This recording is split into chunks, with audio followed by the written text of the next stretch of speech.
was so depressing. What the hell happened? This was not what I was expecting, like, at all. It's, One moment they're at the coffee shop having nice memories, and Hyde says that I'm actually the one that felt a little bit left out once you joined on Kaneki. And then the next moment, the thing is burning down, the sky is red. But I guess beforehand, Hyde had gotten either shot or wounded by a ghoul. I don't know what the fuck happened. Do you know what the fuck happened? And at first I thought the blood was coming from Kaneki because of his fight with Amon, but then I remembered Kaneki can regenerate, he can heal himself, and there's like this huge fucking pool of blood, and it's like, oh shit, it's from Hyde. Kaneki, let's go home. And then he drops dead, and I'm like, what the? I'm really fucking confused. I'm like, is that it for him? Like, what?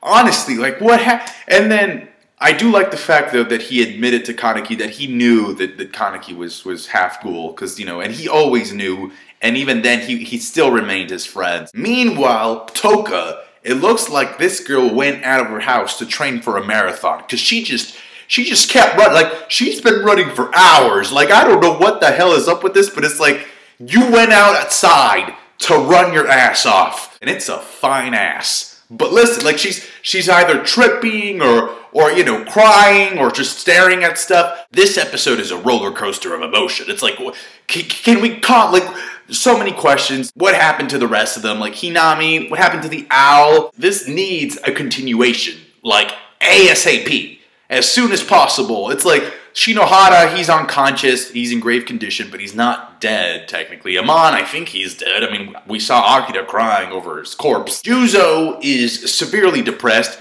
and then it's like, okay, what was the point of Kaneki joining Aogiri Tree?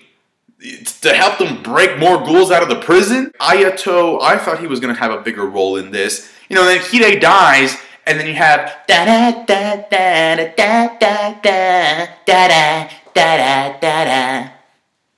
10 minutes of walking down the street. I mean, I love that song there for season 1, the opening for season 1. The feels for this episode are unlike any other thing in this entire show. But it's like, I just have so many questions. Did Kaneki die at the end of this? Like, what did Arima do? Because you hear the briefcase open, and we know that Arima is an overpowered motherfucker, so we know that there's something went down. Why was Kaneki's hair changing color all of a sudden? And I guess Mr. Yomo was in charge of blowing up on Yoshimura's orders. So he does that, and I thought that he was going to fight Kaneki when he's like, I'm sorry, Toka, you know, Yoshimura told me to do this. I'm like, oh. So throughout the episode, you know, my mind is mostly yelling, like, what the fuck, what the fuck, what the fuck? But I think the purpose of this episode was to end on a very strong emotional note, and I think it accomplished that. I think, like, the scene where Kaneki's just walking, man, I mean, that went on for a while, but just, you know, the music there, and then by the end, the helicopter, I mean, it just sounds super invasive. The execution of that scene from, you know, a director's standpoint in terms of like, okay, let's convey, you know, a sense of hopelessness and despair is just fucking phenomenal. Like that I have to give that to the episode. To me, it just genuinely feels like after Hyde's death, Kaneki has just given up, like straight up. Like a huge part of his personality just died after this battle or this fight or, you know, this loss. I would have expected him to hold on a little bit longer just for Toka's sake, you know, if you know, he really cared about her. But, you know, at the end, Toka's the one who gets kind of like a quote-unquote happy ending. She opens up her own coffee shop,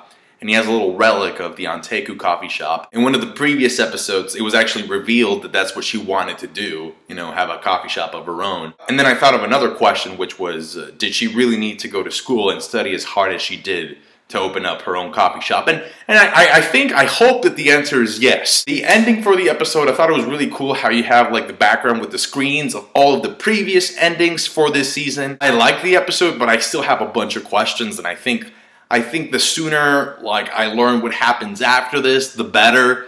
So tell me your thoughts down below in the comments section. Thank you so much for watching. Like the review if you did. I'm confused. Subscribe to my channel. Thank you guys so much. Catch you guys later.